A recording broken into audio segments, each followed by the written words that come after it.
And don't tread on me either. All right, one more time, a little louder. Hey, and don't tread on me either. People have given up hope in this country. What do you think we can do to give them some hope back? It's time to start kicking ass and taking names. Don't tread on me. One more time. Don't tread on me. All right, scream it. Don't tread on me. Wake up, America. It's time to fight for liberty. Don't tread on me is the line. That is the line where we define who we are. We are giving you a warning. Federal government, we are giving you a warning. Totalitarians, we are giving you a warning. Statists, that we are getting to the point where we will be striking back with lethal force. And you do not want that. So you do not wish to tread on us. Does that vilify or legitimize the concern that the federal government has about militias? What? Kicking ass and taking names? If we start to shoot back. Oh, look. We can't let it get to that point. We cannot let it get to that point. I'm sure that they've said that a million times during the Revolutionary War and the war before that and every other one that we've had. But unfortunately, reality is that throughout history, tyrants don't give up their power willingly. If the government we organize under the People's Constitution survives the next 20 years, it may go on forever. My friend, it will survive.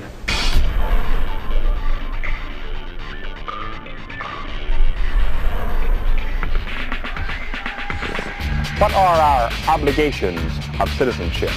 Number one, to understand the American way of life and what makes it tick. For instance, we should understand that our form of government is a republic, not a pure democracy. A pure democracy establishes majority rule with a minority overrun. Yes, it does. On the other hand, our republic is based on a constitution which protects minority rights. And it's important, too, that in our republic, authority is surrounded by an ingenious system of checks and balances that prevents autocratic or dictatorial rule. That is, if we maintain the Constitution as our basic law. You've just come from the Constitutional Convention. What have we got? A republic or a monarchy? A republic. If you can keep it so. You have been warned. All men are created equal. They are endowed by their Creator with certain inalienable rights. Among these are life, liberty, and the pursuit of happiness. When President George W. Bush was confronted over the fact that he was violating the Fourth Amendment with his warrantless wiretapping of the American people under the Patriot Act, he famously said that, well, the Constitution is just a GD piece of paper. And it is just a piece of paper unless we animate the Bill of Rights and Constitution and Declaration of Independence. If we don't exercise these rights, like muscles, they atrophy, they rot, they fall away. It is we the people that empower the Bill of Rights and Constitution. For a long time, people forgot the Bill of Rights and Constitution, and it was dying on the vine. But now we see that new life is being breathed into it, and that a revolution of freedom is burning in the minds of men and women everywhere. This is very exciting. And as a society, as a species, as a planet, we're at a crossroads. Will we have a 1984 society, or will we rediscover the true values that made us great and go back to that spirit of 1776? That's why I have said many times that the answer to 1984 is 1776. The human sovereign, if you will, we the people. And that's what the Constitution tells us. We the people do ordain and establish this. The public officials didn't do that. The judges didn't do that. We the people did it. Well, that's a statement that we the people have the authority to do it. We are the ultimate lawgivers because the ultimate law, at least the ultimate human law in our system, is the Constitution, and we the people created it. We the people gave birth to government. We are the masters of government, and they are the subjects of the people. A lot of people blame the Bill of Rights and Constitution. They blame our system of government for the oppressive corruption that we're living under. It's not the fault of the Bill of Rights and Constitution. It's the fault of we the people for letting government grow into this gargantuan, sprawling system that it is. It's our fault for not holding government officials accountable and by letting government officials call themselves officials.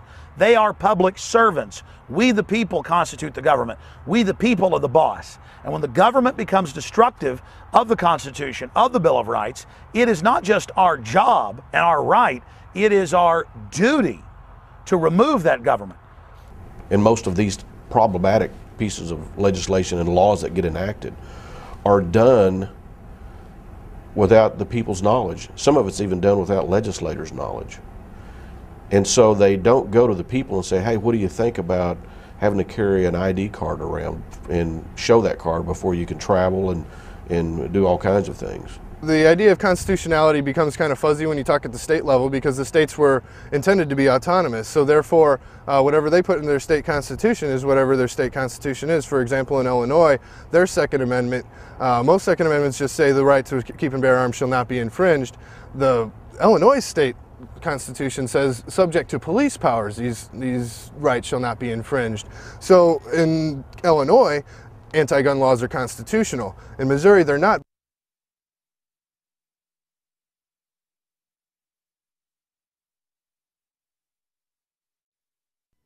The bill, House Bill number 246, is an act exempting from federal regulation under the Commerce Clause of the Constitution of the United States a firearm accessory, or ammunition manufactured and retained in Montana and providing an applicability date. So it's basically they're trying to exempt themselves from the Commerce Clause. And the Commerce Clause is what the federal government uses for everything.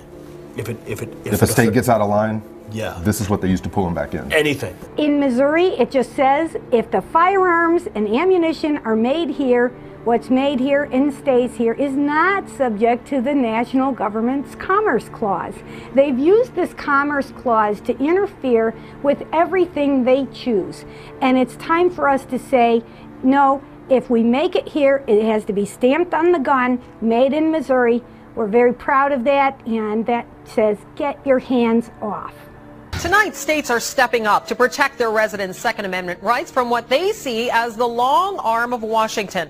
Under a new state law starting next month, any gun made in Montana, sold to a Montana resident, and remaining in that state will be exempt from federal control. Congress does have the power to regulate interstate commerce, but I think that was the specific intent. That is to say, the Congress has the power to regulate the way trade occurs between the states, and also to regulate the way trade occurs outside of states in commerce with other nations.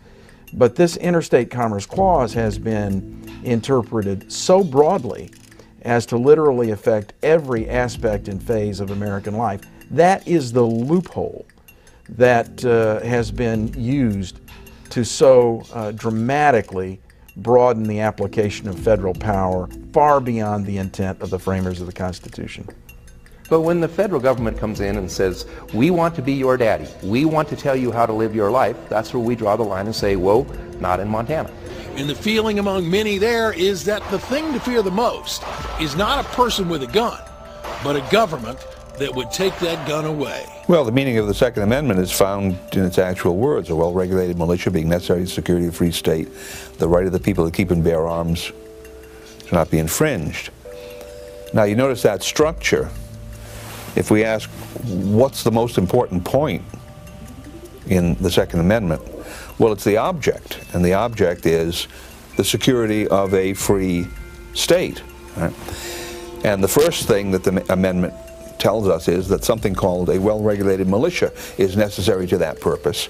And the second thing it tells us is that something called the right of the people to keep and bear arms shall not be infringed. Why? Because it's connected in some way to a well-regulated militia, which is connected directly, as the amendment tells us, to the security of a free state.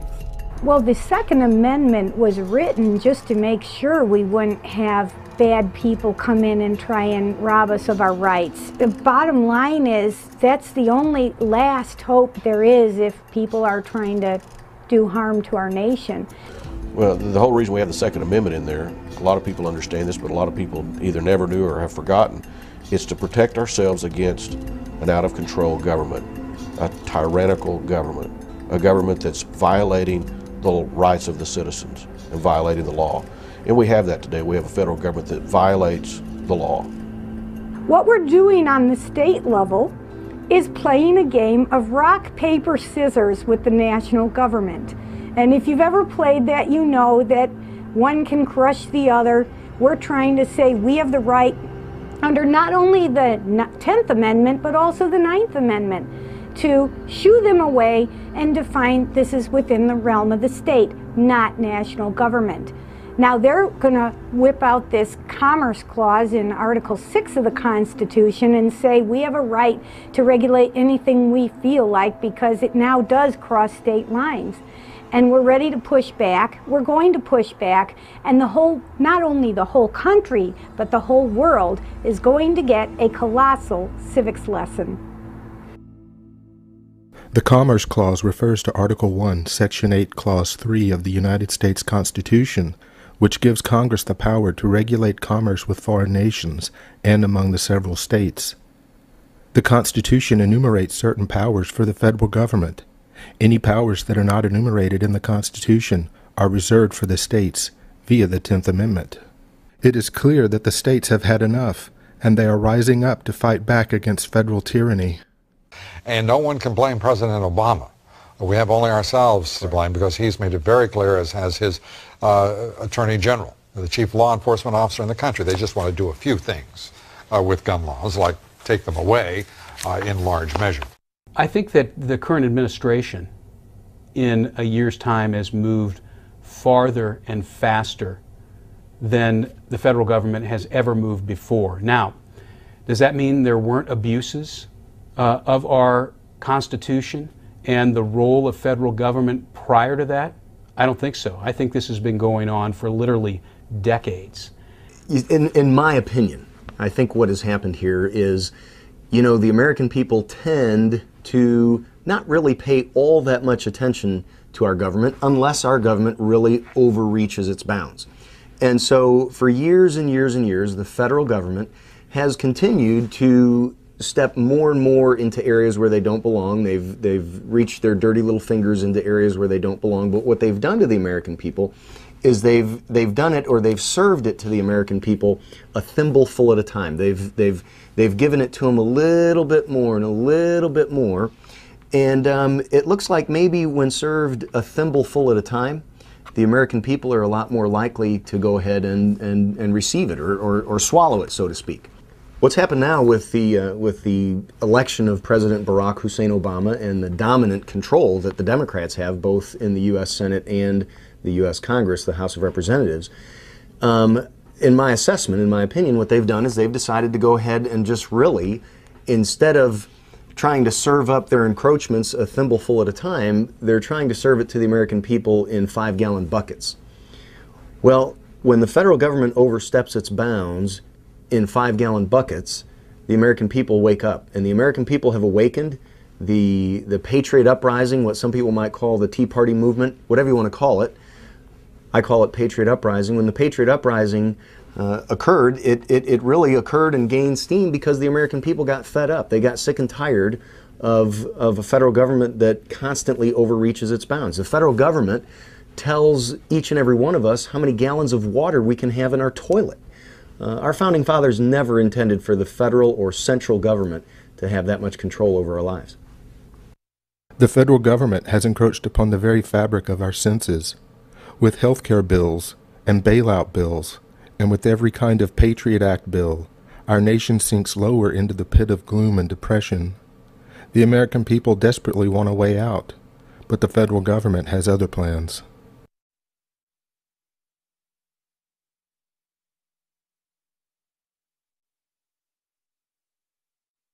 Paul, we've all learned our lesson. From now on, we'll know better than to try to fight this sort of thing ourselves. We'll go for a sheriff. You mean from now on, the Cartwrights don't fight their own battles anymore? Is that what you're saying? From now on, whenever we get into any kind of trouble, we have to go begging for help? Not begging, it ain't begging. Well, then what is it if it isn't begging? It's asking. It's asking like other folks do when their rights are violated, Paul. It's asking folks whose sworn duty it is to uphold the law to come and help us. Paul, ain't that what you always tried to teach us?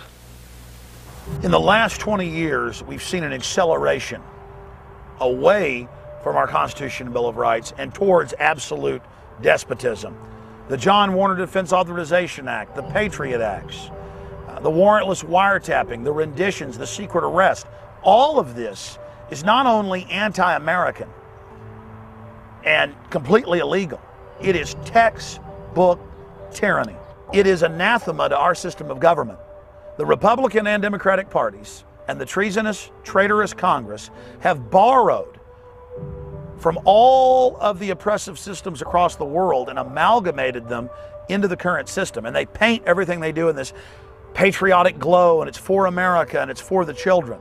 No, it's for the private Federal Reserve System that's hijacked this country and that has committed all these crimes. It's for them to protect themselves from the people that they have reduced to absolute slavery. What everybody needs to know in this country is the issue of state sovereignty. Sovereignty, or if you're a sovereign, you have no other power above you. The states are sovereign. The key issue there is, who do you think formed the federal government? It was the 13 original states. Does anybody really think that the states formed a central government that was all powerful, that could turn around and tell the states what to do? This is exactly what the Founding Fathers started the Revolutionary War to prevent. They did not want another king, as it were, to tell them what to do all the time. We fought a war against King George III tyranny. They didn't want to bestow or award the new central government with omnipotence. Quite the contrary. The Bill of Rights was designed specifically to keep the federal government in check, to keep them limited in what they could do. And the 10th Amendment basically tells the federal government, if you want to get creative, if you want to go outside your constitutional boundaries, absolutely not. If you think we forgot something, you can't do that either. Well, basically, the government in Washington has assumed powers that it constitutionally does not have, and that were reserved, as the 10th Amendment tells us, to the states. So if you're talking about states' rights, you're really talking about the claims that the states have to exercise certain kinds of power on their own without some kind of federal interference. If they want to stop the federal government, they have to find a vehicle. They have to find something that's couched either in law or the Constitution.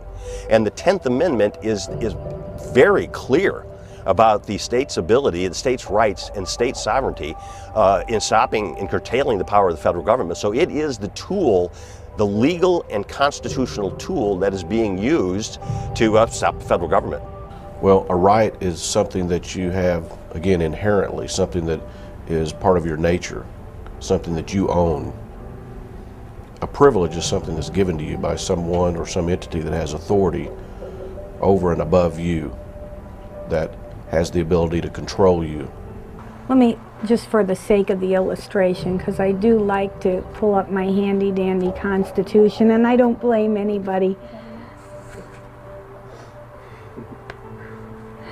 The enumeration in the Constitution of certain rights shall not be construed to deny or disparage others retained by the people. Checkmate, by the people.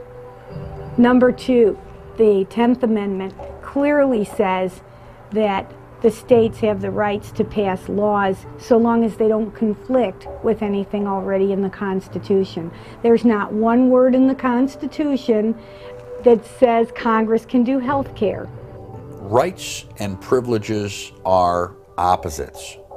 And assuming that that is true and that there aren't other options, either you need permission or you don't, then a number of other things are also true. One of the corollaries is that all of your rights derive from property. I pointed out that if I walk out of my house onto my land, I can walk back and forth on my land without asking for permission. Walking on my land is a right. Walking on my neighbor's land, on the other hand, is a privilege. And before I walk on my neighbor's land, I'm required to get permission. It's a privilege that can be revoked at a later time. We've got Dr. Edwin Vieira on the list. He's a constitutional scholar. He's argued cases before the Supreme Court. He's Harvard educated. He's written several books, including Constitutional Homeland Security. He is the definitive expert on the constitutional militia. The Constitution provides that the laws shall be made by the legislative branch, carried out by the executive branch, and interpreted by a third branch of the government, the judicial branch, to make certain no law violates the Constitution. Well, the federal structure is based on division of authority and division of responsibility. The government in Washington, D.C., let me call that the general government, because the federal government includes everything. The federal government is the government in Washington, D.C., the government of the states, the localities, and ultimately the people themselves.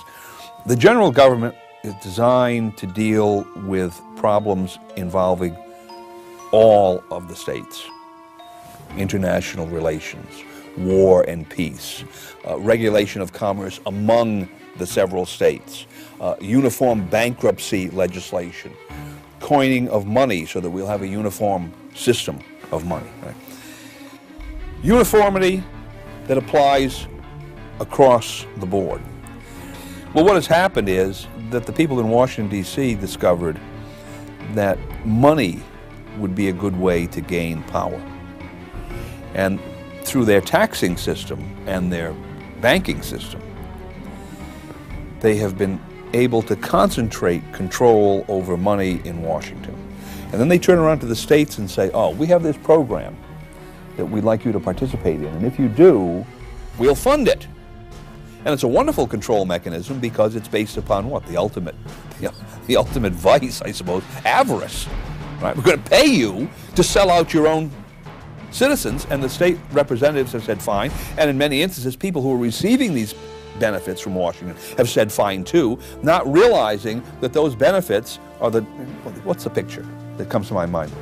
The master puts down the food in front of the dog, and the dog is happy to get the food even though the dog has the choke collar around his neck. Right? Even though the dog is now subject to the master, it's happy to get the food.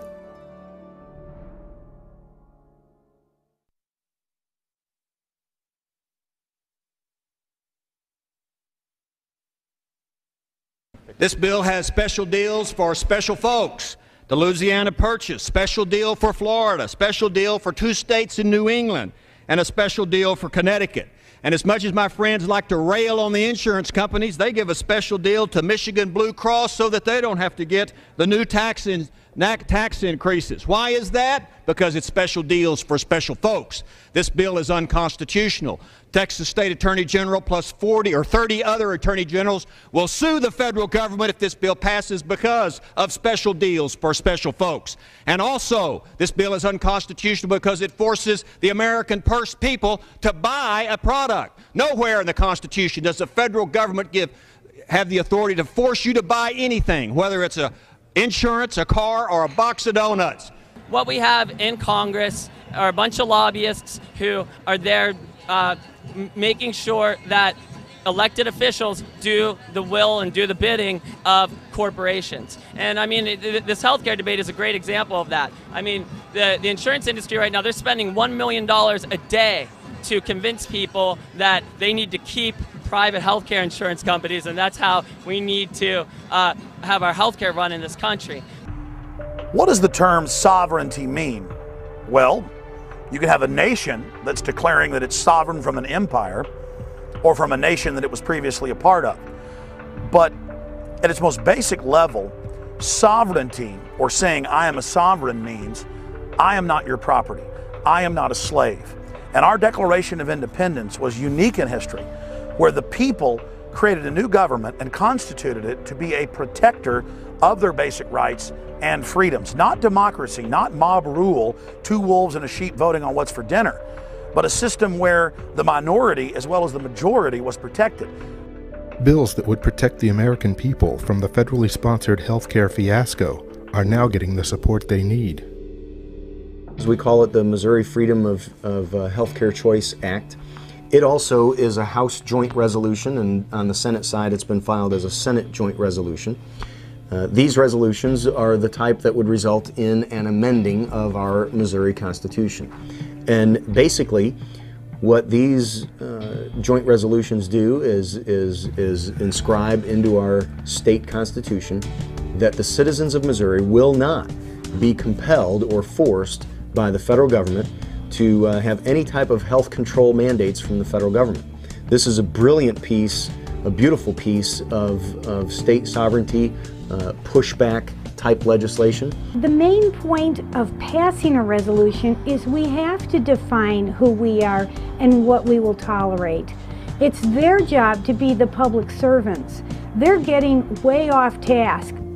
The support from the citizens was tremendous. In my 8 years in the legislature, I've never seen so many citizens come up to the Capitol to participate in a hearing. A properly constituted federal government exists only with the authority of the people and is only granted power from the people. The same thing is true with the various state governments.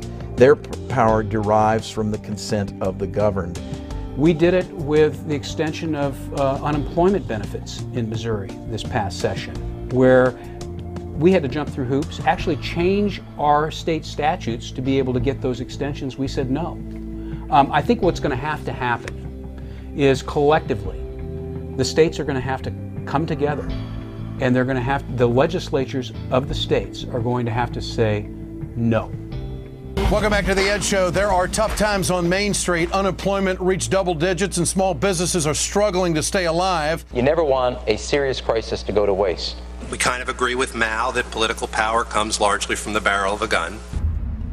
I'm very appreciative of the fact that Gary Franchi and William Lewis contacted me and authorized us to post this film at prisonplanet.tv so it could subsequently be posted all over the internet on YouTube and other channels.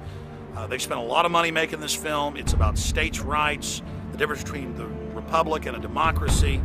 This is a film that can really cause a grassroots movement in this nation to rediscover what it is to be an American and to get those checks and balances back over the federal government that only the states under the 10th and 9th Amendment can provide.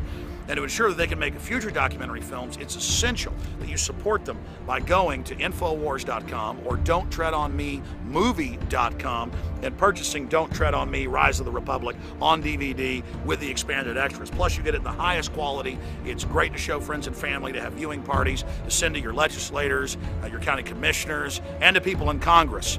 The future of this film is in your hands. We've done so much together in the past. I want to thank all of you for your support of independent filmmaking that stands up for this republic.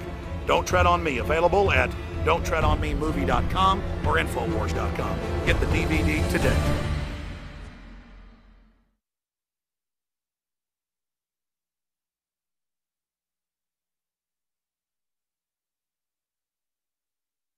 So they think they own our land, they think they own our water, they think they own our children, our education, our money. They completely control all the money supply, think that we have to pay for all their disorderly conduct and their corruption.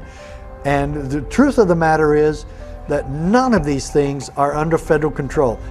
Legislation that puts teeth into the 10th Amendment resolution in the state of Oklahoma is known as the Federal Tax Escrow Account. The federal tax escrow account really has two parts to it. It has first the aspect of it in which it is directing certain federal taxes to be paid to and through the state treasury, and then the state will pass that federal tax on to the federal government, the IRS will say. And let's say it's the federal income tax. People start paying their federal income tax to the state treasury instead of the IRS, and then the state treasury will then pass it on to the federal government. So one of the proposals, and one of the proposals that we have here in Oklahoma and some other states have, is to try to get control over that ability that they have to print money, give it out, and then take it back or hold it back. So putting teeth in the 10th Amendment and in the Constitution, one of those solutions is to require those federal funds in the form of taxes, some of them or all of them, to be paid through the state into the state treasury, and then the state treasury will pass it on to the federal government, unless from time to time we determine that the federal government has committed unconstitutional acts, either directly through the use of that federal tax or in other ways. And then we can hold that money back as a protection for the citizen, and the state. Well, the theory is to challenge the Commerce Clause power of Congress with the 10th Amendment spin. What the bill says, is now the law in Montana, is that any firearms, ammunition, and firearms accessories made and retained in Montana are simply not subject to any federal jurisdiction under the power of Congress to regulate commerce among the states. In addition to the federal tax escrow account, bills are popping up that put a freeze on federal taxes and pay them to the IRS based upon federal compliance to state resolutions and state legislation. These are peaceful and viable solutions to federal abuses. The bill that I'm working on right now, and I've actually got a meeting with a member of the House Judiciary Committee next week, planned to actually look at this legislation and try to make it consistent with Kansas statute, will take federal tax receipts that are gathered on individuals in the state of Kansas and on corporations that do business in the state of Kansas, would, instead of sending those directly to the IRS, would instead send them to the Kansas Department of Revenue. What they would look at is the proportion of federal spending that satisfies enumerated powers and what percentage does not. Whatever percentage does not satisfy enumerated powers, the state of Kansas will utilize to satisfy unfunded mandates on the part of the federal government. Whatever's left over goes back to the people of Kansas. We have the ability to tell the federal government to get out, so it's just a lot easier once you inform your state as to what the 10th Amendment is, 9th and 10th Amendment is, and how they can say no to the federal government. Once you talk to your representatives about that, once they get educated, then they start to go, okay, there is a solution to this problem. We can do this all by ourselves as an individual state. HJR 88 literally enumerates many of the infractions that have been made by the federal government and basically says that from the time of its enacting, from the time that our Missouri state constitution would be amended as a result of the passage and then voter approval of House Joint Resolution 88, that the state of Missouri would never again be compelled to adhere to or even recognize any law that comes from the federal government that is not constitutional. It is a message that I hope that the General Assembly in Missouri sends to its federal delegation in Washington, D.C., saying as the elected representatives at the state level, the people that are your constituents also, that you understand, we are sending a message for you to cease and desist. You also have a direct infringement into state sovereignty when you start talking about our monetary policy. It was left to the Congress to be able to coin money, and they delegated that responsibility out to a group of private bankers. And we see that in Article 1, Section 10, that the states are required to only accept gold and silver as legal tender. Well, when you've delegated the authority out to print money by a federal entity, well, actually it's not even a federal entity, a private entity doing so under the auspices of a federal entity, what you've done is you've basically made criminal organizations out of the states because they can't conduct their transactions in the gold and silver that they're required to under Article 1, Section 10. In addition to state resolutions that put a freeze on federal taxes, comes an electronic gold system that would increase the gold tax base. Well, the money bill I originally drafted was for New Hampshire, and it was based on the use of electronic gold currency, mainly because that's the cutting edge technology now. But you could, at the present time, make it gold and silver because they've expanded that technology. But what essentially did was to have the state adopt as an alternative currency this electronic gold system. And in that particular case, it was to a relatively small percentage of the state's budget, because we tied it to the tobacco tax, make it simple, and not scare people too much. We're not going to jump into the lake with both feet. We're just going to put our toes in, as it were. About 10% of the state's budget would come in gold, and then the state would offer to pay out gold to whichever its creditors, to whomever it owed money, first come, first served. We'll pay that debt in gold. Now, the thought was, I think it's fair, that pretty soon that 10% of the state's revenue in gold would be out the door.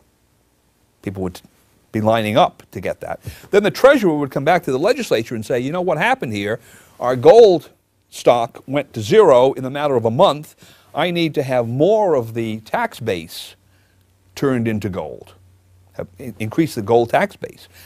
And if it's correct that good money will eventually prevail over bad money, you would see most of that state economy, the state spending, would be on a gold basis. And then in the private economy, well, people are receiving gold from the state and people are having to pay gold into the state for taxes. What about in the middle here? Well, now I'm going to start asking people to pay me in gold, or I'm going to start offering to pay the gold that I've received to people.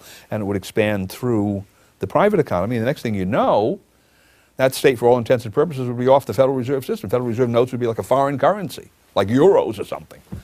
You'd only take them when you needed to deal with somebody out of that state that demanded to be paid in Federal Reserve notes. And the other state, people in other states would be looking at it and say, hey, why aren't we dealing in gold?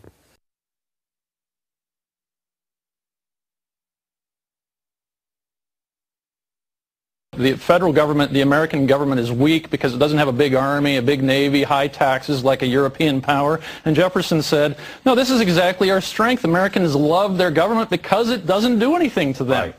But over time, as the judge was saying earlier, we've come to have this opposite model where now it seems that the government is able to decide how much you get paid, who your doctor's going to be, whether you can buy a gun, what you can, anything it wants to. Well, if the states had as little power back then as they have today, nobody would have agreed with the Constitution. It seems like it's crept in slowly with people who started with a pure and noble desire to have a centralized government. And they've been encroaching on the rights of the states year by year, bit by bit, law by law, and nobody in the states woke up enough to say, that's too much. So what we're doing in Missouri is we're drawing the line in the sand, and we're saying, this is our territory, that is your territory. The Constitution says that this is our right. And unless we take back what was already given to us, we're not going to get any respect from them. More than 35 states have already declared sovereignty or in the process of declaring sovereignty against the federal government. And that doesn't mean that they've seceded, as the national corporate media spins it. They're simply stating, look, federal government, you're not supposed to be involved in local education. You're not supposed to be involved in local environmental rules. You're not supposed to be involved running and controlling our local police departments. Jefferson makes a point that he actually took from Locke. He says, prudence indeed will dictate that governments long established should not be changed for light and transient causes. And accordingly, all experience has shown that mankind are more disposed to suffer, while evils are sufferable, than to right themselves by abolishing the forms to which they are accustomed. But when a long train of abuses and usurpations, pursuing invariably the same object, evinces a design to reduce them under absolute despotism, it is their right, it is their duty to throw off such government and to provide new guards for their future security. So there's the key to it, that people can put up with a lot, and probably they should put up with a lot, of friction in the system, simply because the alternative of overthrowing a government with everything that that entails is potentially so horrendous that we don't want to get involved in that. But when it reaches the stage that you can look at what's going on and say, well, this is just a series of usurpations, abuses, which are leading inexorably to this result, then it is not simply one's right, it is your duty to take this kind of action. The American people have read the Bill of Rights, they've read the Constitution, they've read their state Bill of Rights and Constitutions, and they figured out everything the federal government is doing is illegal and out of control and wrong. And so we're in the right. Not just in the right, it's our duty to stand up and say no and declare states' rights under the 9th and 10th Amendment that is enshrined in the Bill of Rights and in the Constitution. The Declaration of Independence talks about the proper role of government. And right after it talks about the unalienable rights that we were blessed with life, liberty, and the pursuit of happiness, it states what government is for. To secure these rights, governments are instituted among men. And that's the bottom line. We are here to protect life, liberty, and the pursuit of happiness. If your federal government isn't doing that, then the people, as the Declaration of Independence says, the people have the right and the duty to throw off such government and establish new guards for the future of our security and happiness. It is altogether fitting this be done.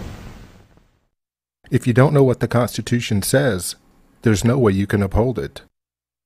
It's the Cracker Barrel philosophers in Crabtree Corners, and it's the tycoons in Wall Street. It's all races, creeds, and religions. It's freedom to work at the job you like. Freedom of speech and to peaceably assemble. Freedom to own property. Security from unlawful search or seizure. Where's your warrant, Flatfoot? The right to a speedy and public trial. Protection against cruel punishments and excessive fines. The right to vote. And to worship God in your own way. It is these freedoms that have made America strong. Okay, so we got our freedom. But management's lousing up everything. Labor is at fault. It's ruining the country. My constituents, as your elected representative, I can assure you Labor's right, management's right. I'm strictly neutral. Labor, management, politicians, phooey. They can't tell corn from oats. Wait, Hurry, step right up, folks. Here's the answer to your problems. Dr. Utopia's sensational new discovery isn't. George Washington said that government is not reason. Government is not eloquence. It is force. And like fire, is a dangerous servant and a fearful master. Thomas Jefferson stated very succinctly, he said that the natural governing state of man is not total freedom. It is not liberty as enshrined in the Constitution. If you look at the history of civilizations across the ages, the vast majority, I'd say 90% of civilizations have been governed by an autocratic entity, an emperor, a king. Doesn't matter where it is written or even if it is written.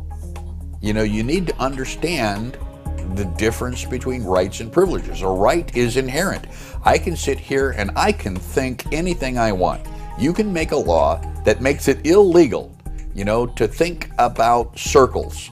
And I can sit here and just think round, round, round, and I can just continue to break the law, and there's no way that anybody can know if I'm breaking the law, and there's no way that anybody can prevent me even if they know that I'm breaking the law. If you don't know what the Constitution says, there's no way that you can uphold it. And what we have today are people in very high power places of power that are laughing at people who bring up the Constitution. I don't worry about the Constitution on this, to be honest. That's right. Jackpot, brother. Oh, keep. I don't worry about the Constitution on this, to be honest. The entity, i.e. the Congress, who has the responsibility under Article 1, Section 8 for our money and our monetary policy, if something goes wrong with it, they can't point the finger at somebody they delegated the job to. It's still their responsibility, and they need to take ownership for it. And we saw in the in the healthcare debate, we saw the legislators coming home and being held very directly politically accountable for their positions on healthcare, and that is the type of thing that these guys are trying to avoid. Healthcare, the Department of Education, usurping the National Guard and the state militias for federal bidding, passing laws governing interstate commerce that have nothing to do with interstate commerce. Having a standing army is unconstitutional, if you read it correctly. The Constitution provides for a navy, and that's it. The founders understood that the way we won the Revolutionary War was not through a large standing army, but the militias, and they understood that was the proper way to defend a republic, was through militias. The only thing you need a standing army for is offensive military action. And so suddenly when the American people realized that the Congress, both the House of Representatives and the U.S. Senate, had become entirely unresponsive to the people, I think that made the people mad. I think people finally realized, hey, this is our government, this is our nation, and we're going to take it back. And I think that's what gave birth to the Patriot Uprising and Tea Party movement. If we were to look at a list of violations of the Constitution, the federal government, You could look at the Department of Education. You could look at the Department of Energy. You could look at recently the bailouts that have been passed. The federal government does not have the right to just print up money and bail out companies, no matter who they are, whether it's financial service companies or automakers or anyone else, and obligate the taxpayer. I do believe that the people of Missouri will overwhelmingly approve House Joint Resolution 88. If and when that happens, I'm sure that the federal government, the overreaching hand of the federal government, is going to sweep in and try to tell us that we've done something that we're not allowed to do. The bottom line is, sooner or later, there's going to have to be a showdown. In the building behind me, we have a Health Care Act introduced by Jane Cunningham, Senator Jane Cunningham, and Representative Tim Jones. That it's a constitutional amendment for the state of Missouri, and if it is passed, and we firmly believe that it will be passed, it will throw up a wall to the federal government and essentially give the people of Missouri a choice of participating in the federal law if it's passed or not. That's precisely one of the reasons that I've crafted Senate Bill 587 to permit the people, if they choose, to establish a commission wherein the state can review federal actions and seek a redress of grievances in federal court where the state finds that there is a federal infringement. In appropriations last week, I asked Revenue, what does the federal government give the state of Missouri as far as percentage for us collecting the federal gas tax? And they said, nothing, Senator. And I said, so we collect that and we send them a check. Do they pay for the stamp, you know, on the envelope for the check that we sent them? No. So when people speak of the word revolution, it does not always necessarily mean a violent overthrow of a government. No, but unfortunately, throughout history, we've seen that happen over and over again. That seems to be the overwhelming consensus, but a revolution can take place between the ears, as a friend of mine once said. I think that's why the Department of Homeland Security is so concerned with militia members, demonizing militia members. They know that these people are educated on these topics. I think that the Bill of Rights and the Constitution is only a list of things that the government can do. It is not a list of what the people can do. And that's very clear from what the founders, the framers of the Constitution intended.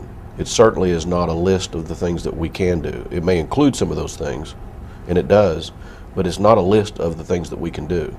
Taught in our schools today is that there are two kinds of government. What they call positive government and negative government. You have positive rights and negative rights. Well, what's the difference? What they talk about, and I've got textbooks that say this, that the United States in the Constitution offers negative rights. And what they mean by that is that the Constitution starts out saying government shall not. And what it means is that in this country, government is supposed to be under control of the people. It's supposed to be limited, and we have very definite ideas that our rights we're born with, and government does not grant those rights. On the other hand, almost every single other country in the world, particularly the quote-unquote democracies, a lot of the democracies that came out of after the Soviet Union fell and so forth, all of their constitutions are what are called positive rights. It says the government shall.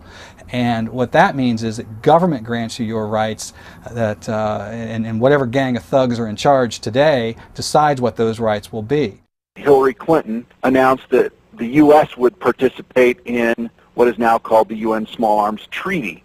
Now, this is being pushed by a great number of tin pan dictatorships, socialist states, and basically police states around the world as the way to control small arms trafficking. And Hillary Clinton agreed that the U.S. would be involved, obviously with the blessing of the White House. So basically what this is it's an international treaty agreement that is going to limit the individual rights of gun owners in America. And now, correct me if I'm wrong here, a treaty has to be ratified by Congress, am I right? There's no doubt. It takes 67 votes to ratify a treaty in the United States Senate, and that's going to be a tall order even for this White House.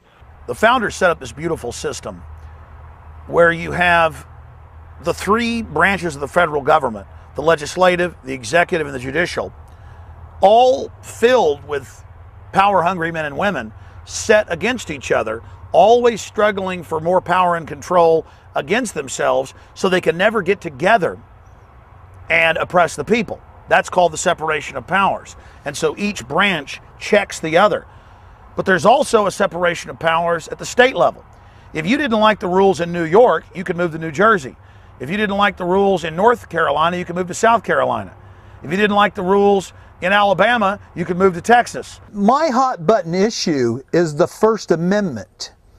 And that's the thing that really got me fired up to even get involved in the political process in the first place. The violation of my First Amendment rights. And the biggest violation of our First Amendment rights comes through hate crimes legislation, hate speech legislation that attempts to limit our ability to have a voice and an opinion in the open marketplace. The only protections we've ever had have been the rights we claim for ourselves. And if you look at the Revolutionary War, we had to say this is our right and this is what we'll tolerate and this is what we won't. Now, what caused the Revolutionary War was far less egregious than what they're doing to us now. I believe if we could roll the tape back to 200 years ago, our founding fathers would laugh at the debates we're having today. And they'd also cry at the idea that we're throwing it all in the trash. They had just escaped tyranny. They had just escaped a government that had become far too powerful and had no regard for the rights of its citizens. And so when the Founding Fathers gave us the Second Amendment, you know, as many people like to say, the Second Amendment is there to make sure that the rest of the amendments, the rest of the Bill of Rights, is remembered. We had two amendments, the 16th and the 17th, that were ratified that really destroyed the very fabric of state sovereignty. And the 16th Amendment being what most people understand as the income tax amendment. And the 17th is the one that changed senators from being elected as state representatives to actually being represented by the people. As far as the 17th Amendment goes, the original intention of the Founding Fathers was for the senators to be appointed by the state legislature. This would allow for them to do a recall at any time. If the senators, say when they voted for the bailout, we could have immediately recalled them while the people were up in arms, where they were passionate about the issue. But what happens is this empowers central planning and strong central government, because now we have to wait for the next election cycle, and by then people have lost sight of what it was. They've lost distraction with our short-term attention spans now. In our system of government, the states are to have the ultimate checkmate against executive abuse of power. Until we got the Federal Reserve Act and the 17th Amendment in 1913, the states appointed U.S. senators. The people elected the state legislators, and then they would send the U.S. senators to Congress. And so the states had full control over the Congress because they appointed the senators. When they began to elect the senators at large, the senators could now be taken away to Washington and bought off by special interest and by offshore banks and by the military-industrial complex. And that's when you see the real corruption setting in. It is the states that are above the federal government, because the states represent the body of the people, and those state legislatures represent the body of the people. The same things came back through the environmental movement, and because they have used scare tactics, Chicken Little tactics, that the sky is falling, global warming, all of this, that if we don't do something about it, then the we're going to lose our planet Earth and we'll lose our home and it's all destruction on us. All those scare tactics have gotten people to take their liberties and throw them on the bonfire like a good old-fashioned book burning, all in the name of protecting the environment. The federal government gets and grabs hold of most of the power that they have throughout our history through tragedies, or very traumatic times, in our nation's history. The latest, of course, being 9/11, and the overreaching, of some of the law enforcement powers that the federal government has come because of fear.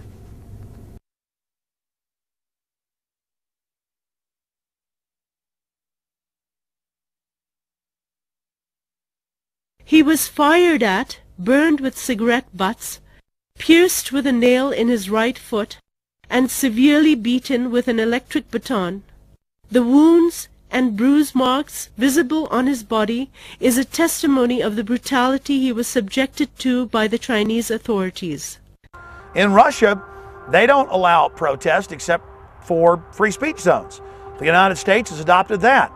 In communist China, they only allow authorized demonstrations. We now have the same system here. And if you notice, our media doesn't criticize Russia's tyranny or China's oppression anymore, because they would look like hypocrites if they did.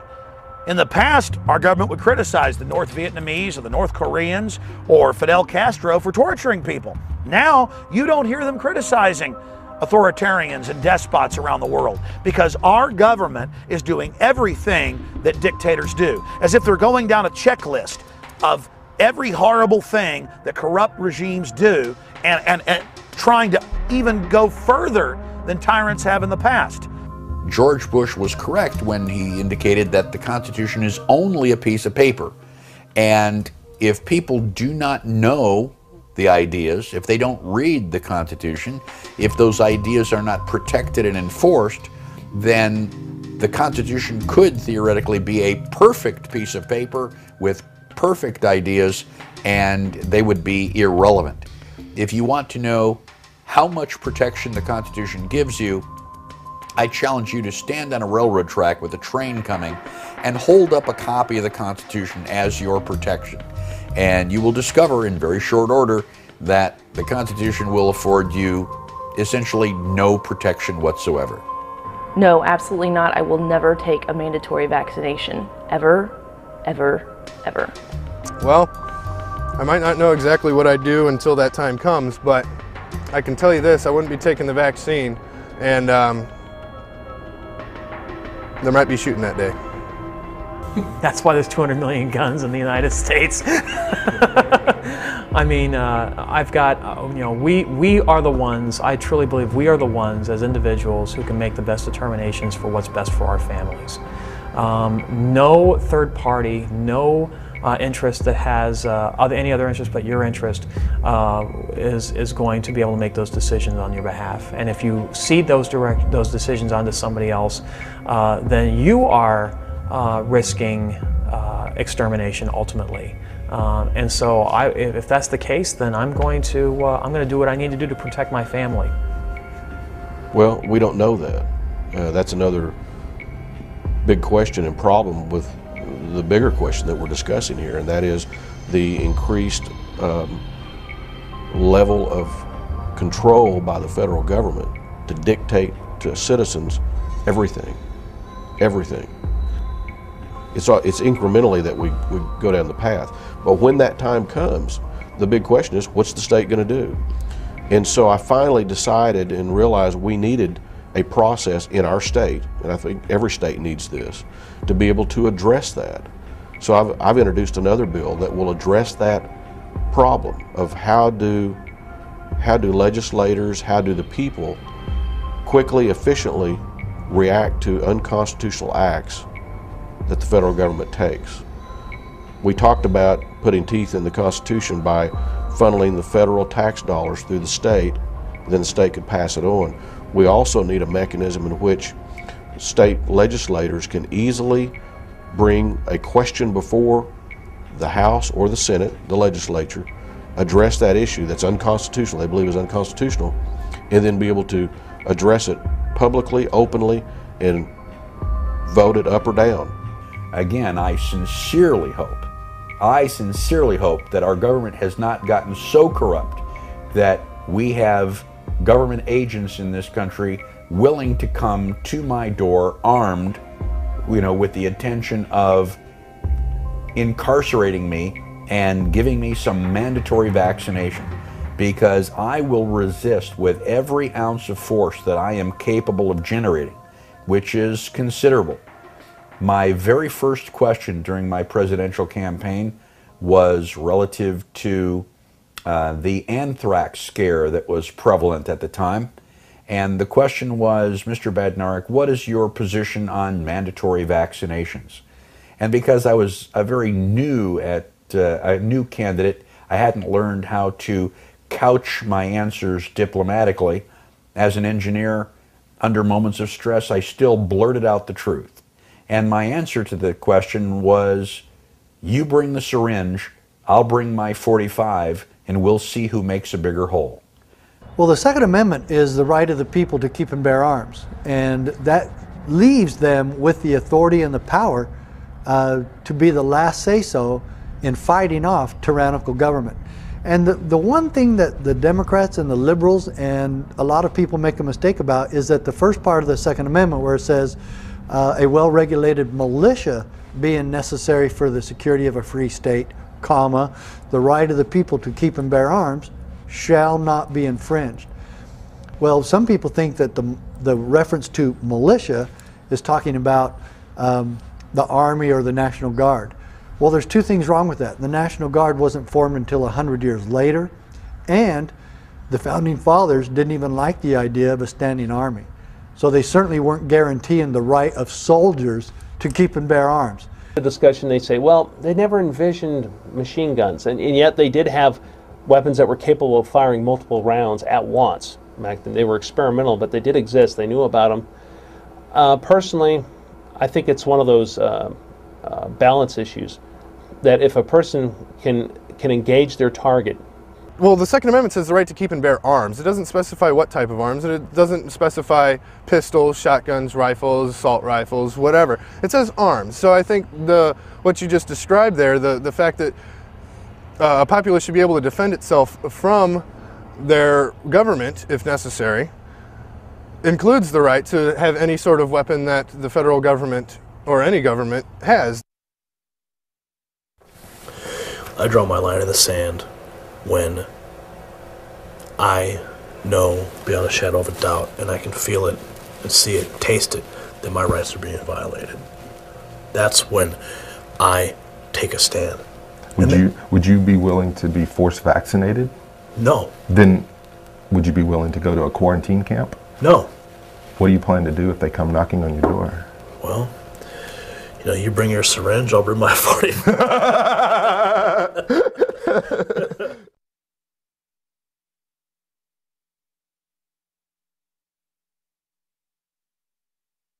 Also, I'd like to take this opportunity to thank all of you for electing me to another term as sheriff. I want you to know that I appreciate it, and that I will continue to do my best to make this city and, well, to make this county a place where we can be proud to raise our children. The most powerful public servant in the county, who is the sheriff. The sheriff can kick the feds out of their county. The sheriff is the most powerful individual. But instead, they've been taught that they have no power. And in many states, they're getting rid of the sheriff or turning the sheriff into a creature of the state or a creature of the city. Cities are chartered by the state under the rules of the state and the county. So again, it's backwards. That the sheriffs in this country really take their job seriously in protecting and serving the people of their county. And yes, the best protection you can give your people, Sheriff, is protection from tyrants. And my question is, Sheriff, will you stand against tyranny? If you won't, then you're not doing your job. You can move out in the middle of the desert and get together with a couple hundred of your friends and found a city. You could hire your own police. You can go set up speed traps out on the highway and pull over unsuspecting families that are out there, you know, driving by as tourists. But the minute you start violating the county laws and the state laws, you are involved in criminal activity. The cities are simply incorporations. And so they are trying to overthrow the sheriffs, they are trying to overthrow the legislatures through these agreements they're signing with the federal government and the United Nations. We've always been swindled in one way or another. We just refuse to accept that it's happening again. You know, we get trusting. And, you know, between COINTELPRO, Project Megiddo, You know, this is just another example of it with the Obama White House. A lot of people get confused. They think that communism is for the people. But if you study history in depth, you will learn that big central banks and powerful robber barons actually funded communism as a way to con the people back into serfdom, back into slavery.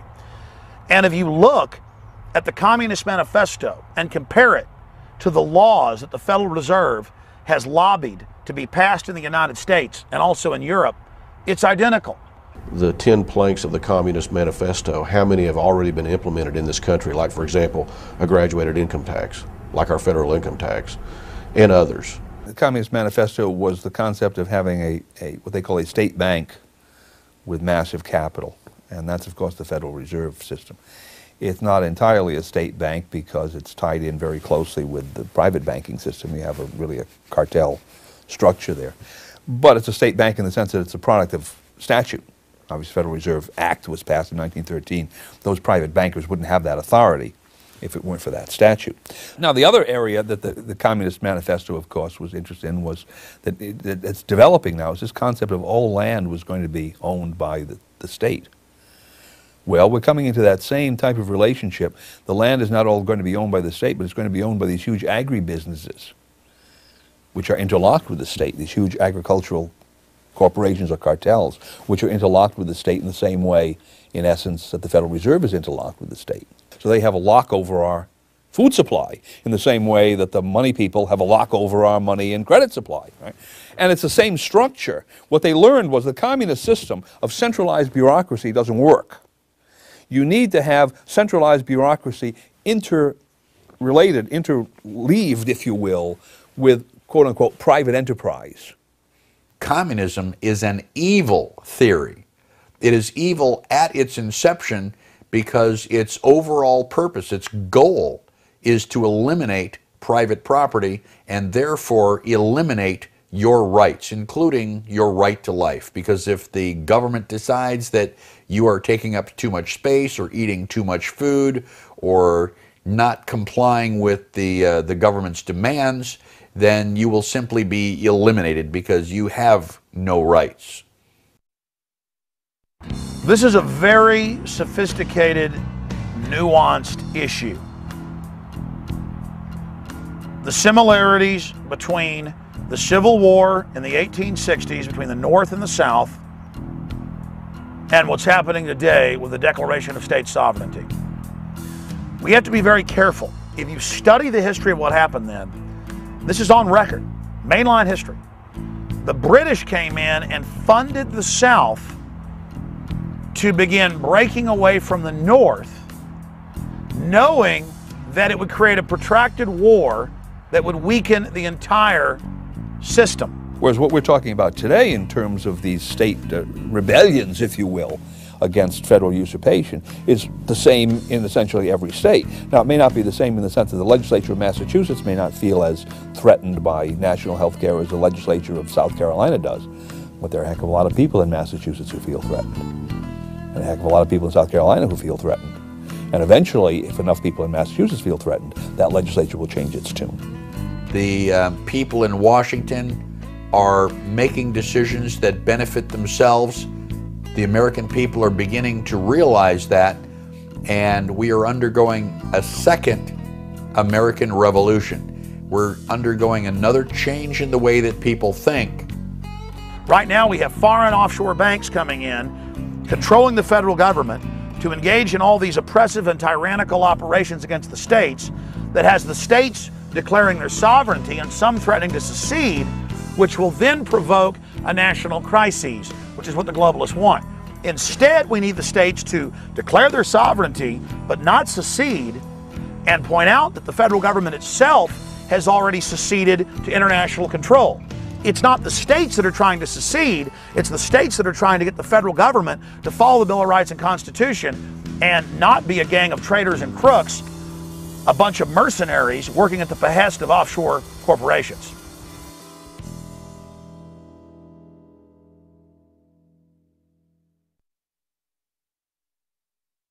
By order of the Chief of Police, clear this area, or you are subject subject to arrest. You are an American citizen and you shall be arrested for having freedom of speech and using the First Amendment of the United States Constitution. The Constitution is a very dangerous concept. Do not dare try to invoke the First Amendment of the United States Constitution. This is no longer America. This is Walmart, United States of America.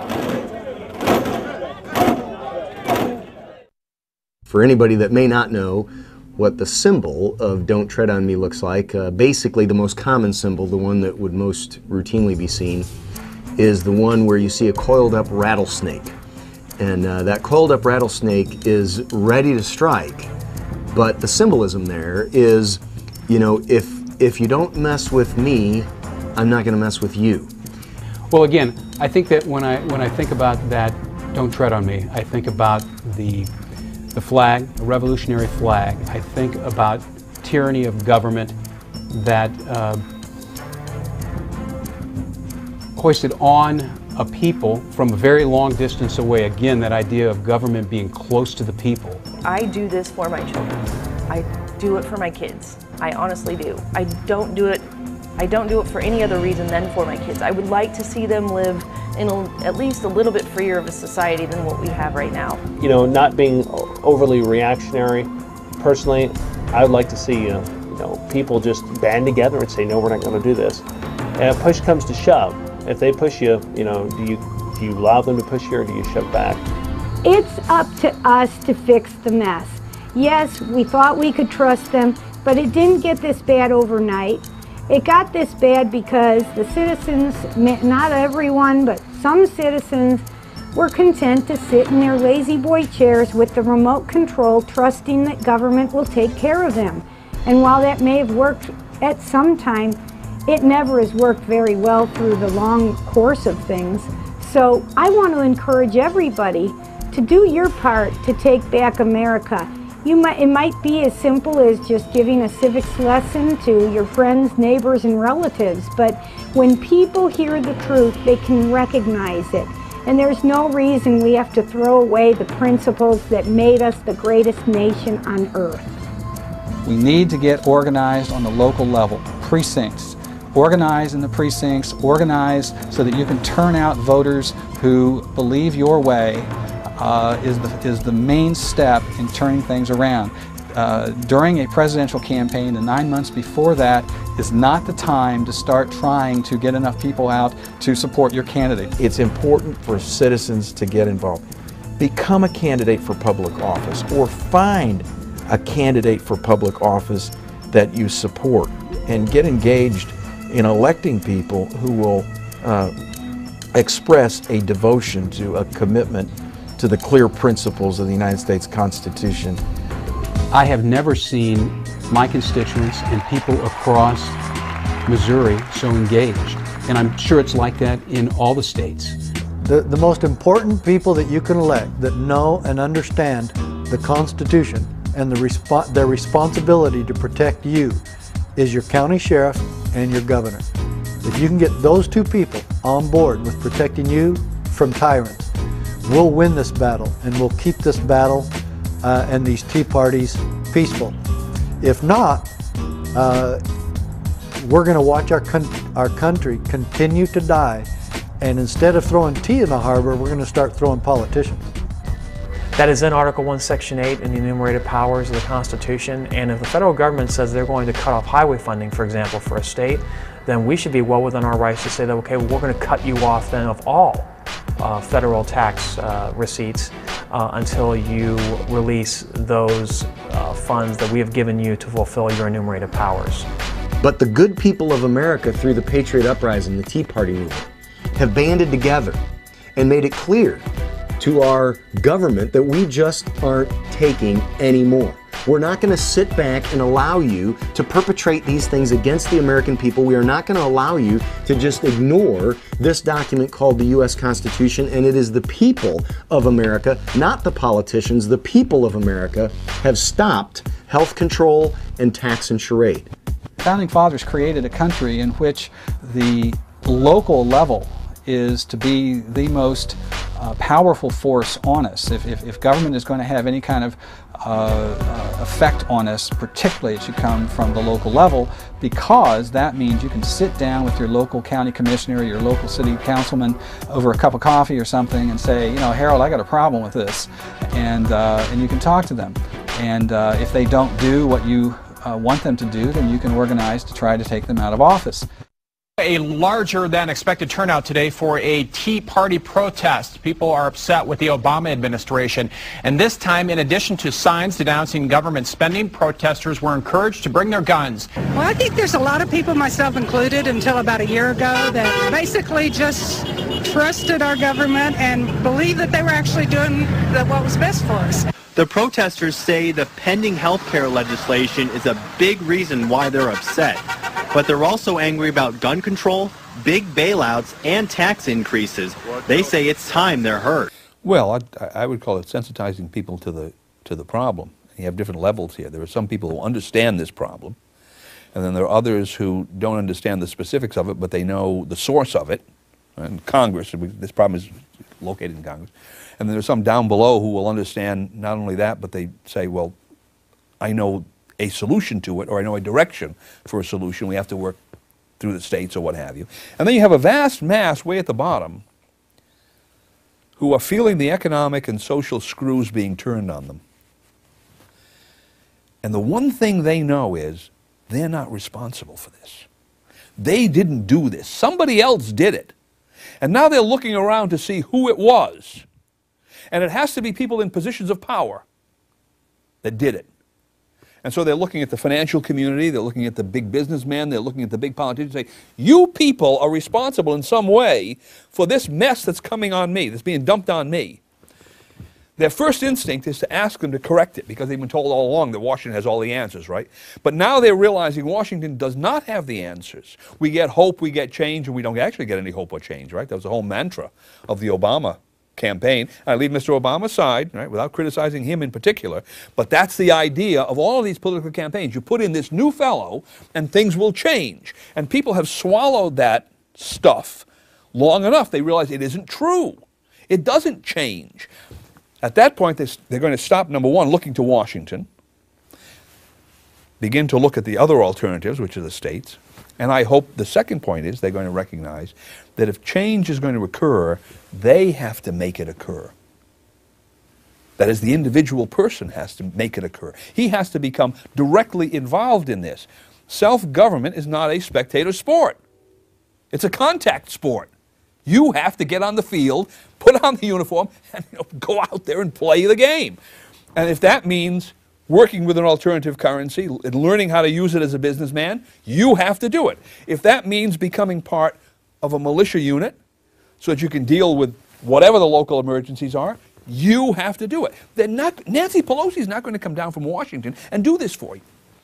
I am sovereign. I have a right to life. I have right to freedom of speech, and I know that I have these rights. I don't ask anybody for permission.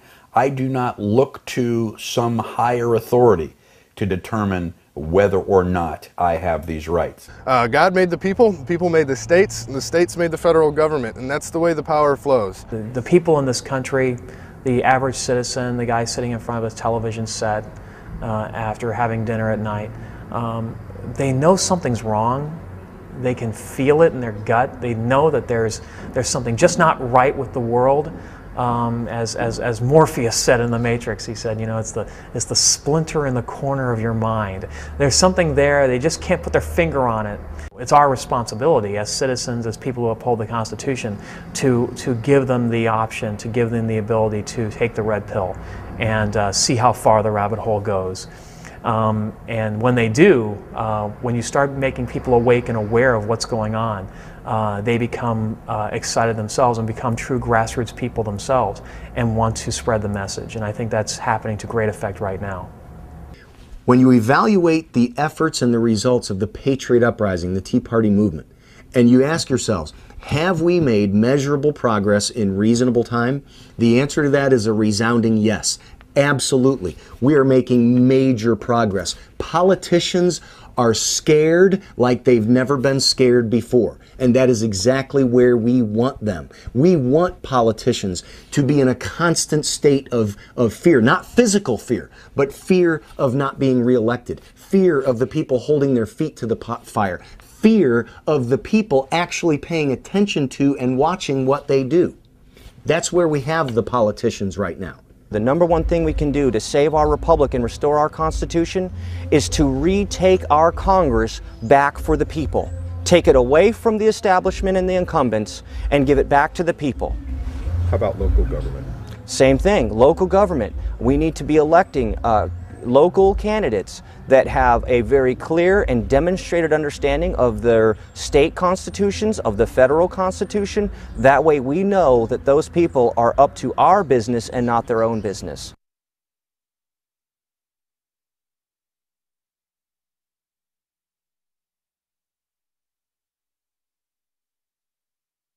But guess what? This is a government of the people. As Tea Party protesters converged on the Capitol in Washington, D.C., stretching for several blocks from the West Lawn, hundreds of Rhode Islanders came out to the State House for a solidarity rally of their own. For those who couldn't make the national march, this was a chance to get up to the podium to voice their concerns over how the country is being run. It is our responsibility to question our government and hold it accountable to us, the citizens.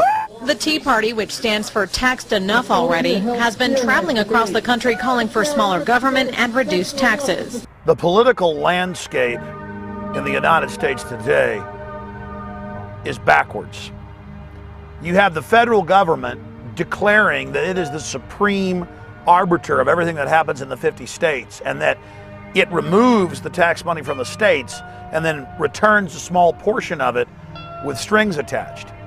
But if you study the Constitution, the Bill of Rights, how our nation is supposed to operate, you have this confederation of states that combine together to make decisions of national defense and monetary policy in the Congress.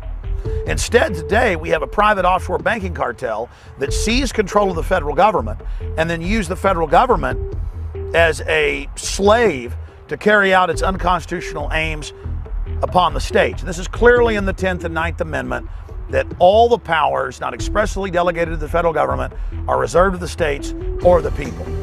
If we'll continue to support our sheriffs as they support us in defending us against tyrants from Washington, D.C., we can take our country back. It's taken courage to stand and keep your oath. Sheriffs, you took an oath to uphold and defend and obey the United States Constitution. When it matters most is now. Politicians listen to one of two things: votes and money. And obviously people who are involved in this movement that are not a vested special interest and people that are, moneyed interests don't have a lot of money to buy off politicians. So what we've got to do is we've got to organize our vote. I've been working on multiple projects to do this, but at the end of the day, what we've got to do is we've got to educate people, get them awake and aware and informed. Equating lawfulness and morality can be very dangerous. So I guess the time when you have to defend yourself from the government is when the law becomes lawless. So what we're doing in Missouri is we're drawing the line in the sand, and we're saying this is our territory, that is your territory.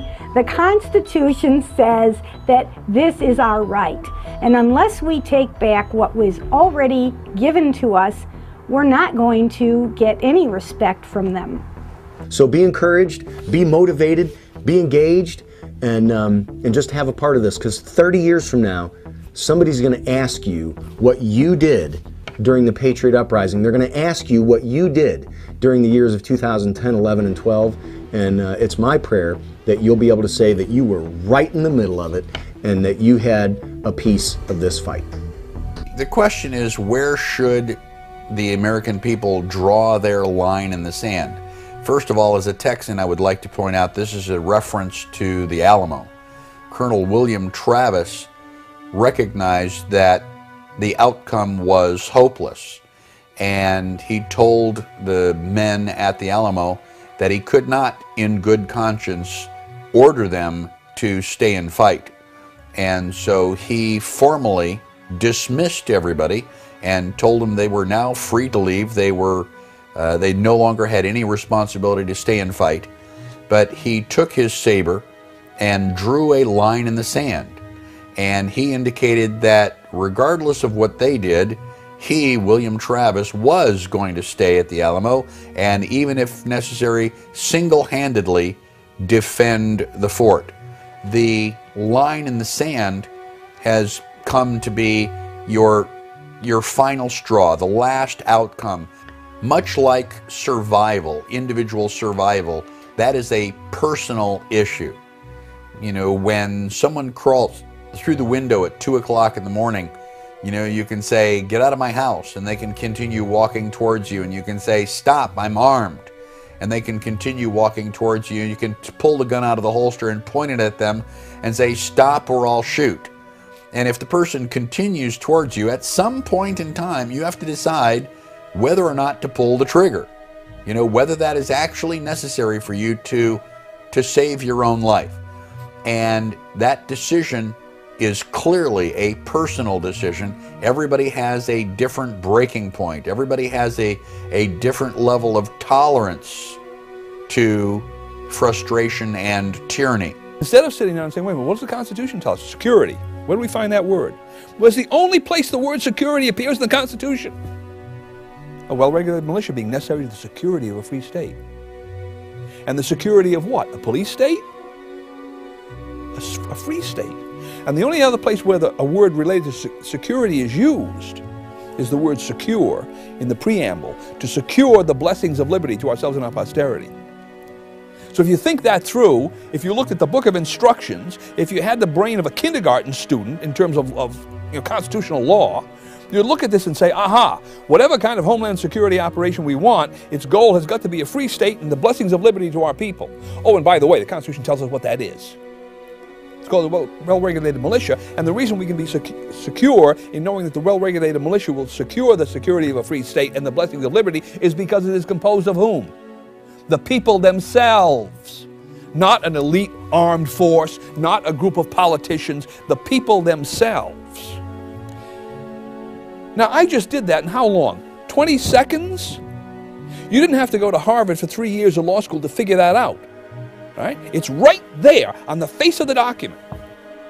It is my belief that liberty will be restored, that we will reestablish our constitutional republic in this country.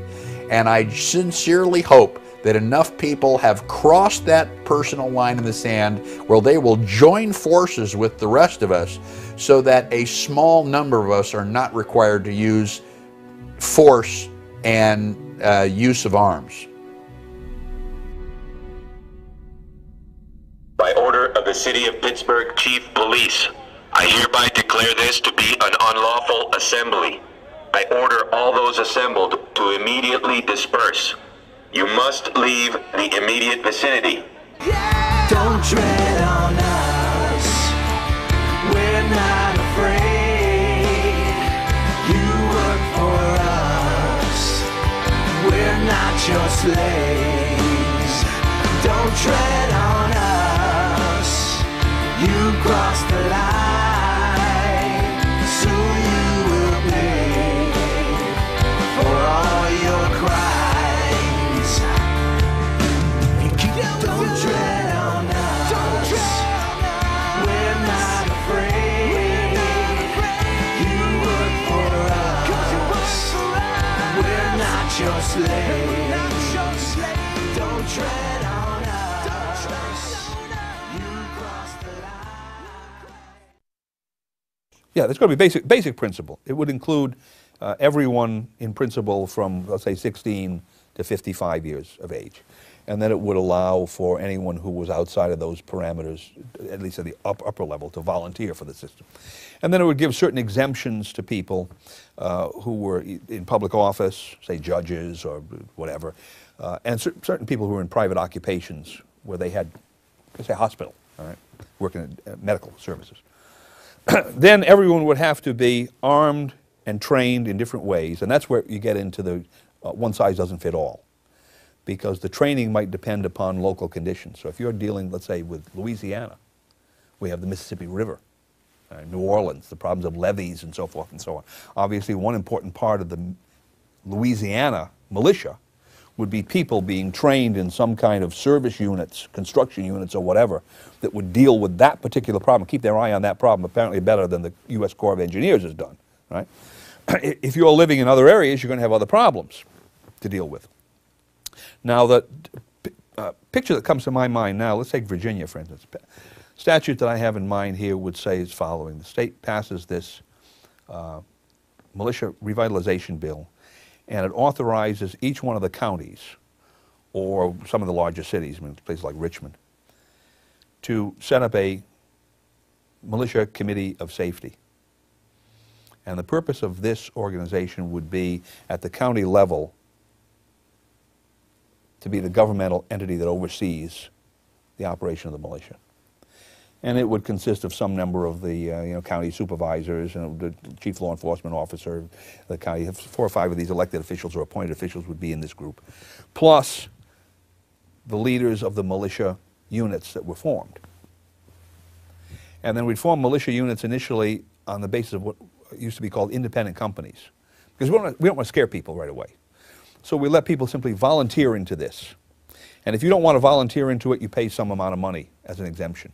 Pay $50 a year as an exemption. Then you don't have to perform. Otherwise, you volunteer. And what we want you to do in your independent company is to structure yourself on one of whatever, 20 different possibilities.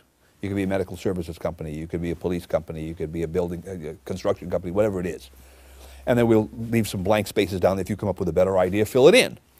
And then after you've organized yourselves this way, maybe you have 50 people or 60 people, whatever, you come to the County Committee of Safety. Here's our petition. We've done this. These are the people that are organized. Here's what we're going to do. Here's our training program.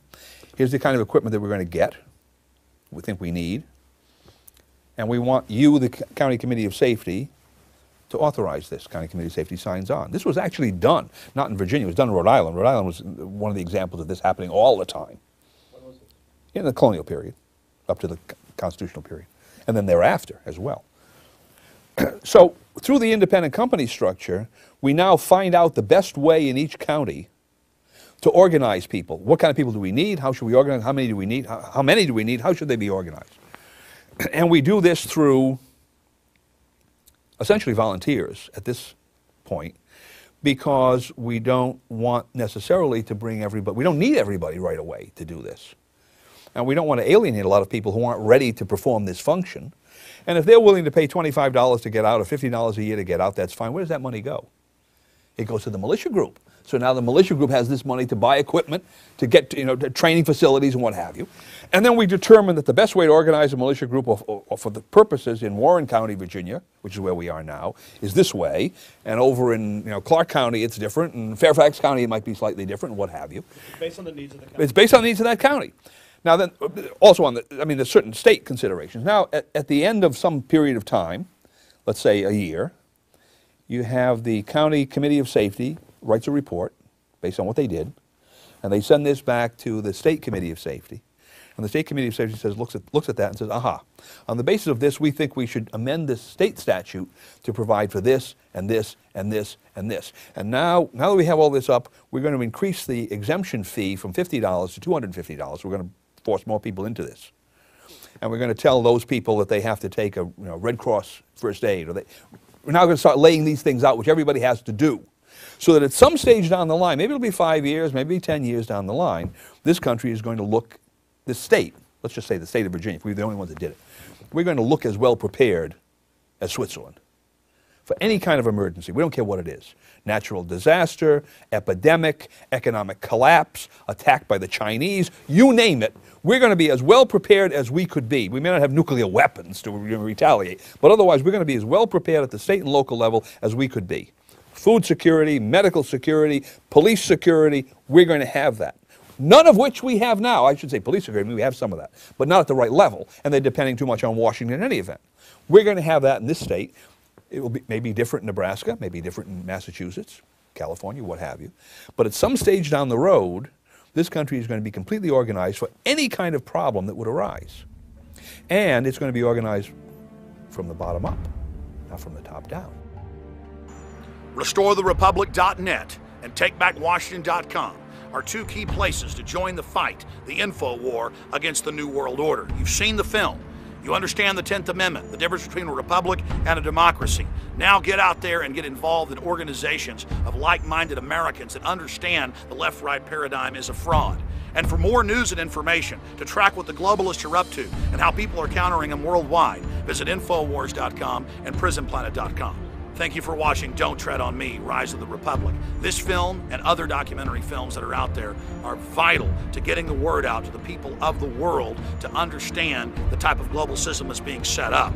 That's why the establishment is moving to censor the internet and censor alternative press and films, because we are kicking their butts together. And this film goes a long way towards realizing that dream of liberty and freedom and a republic in our time. Great job to the filmmakers and great job to all of you out there that are going to spread this film with 4 wins.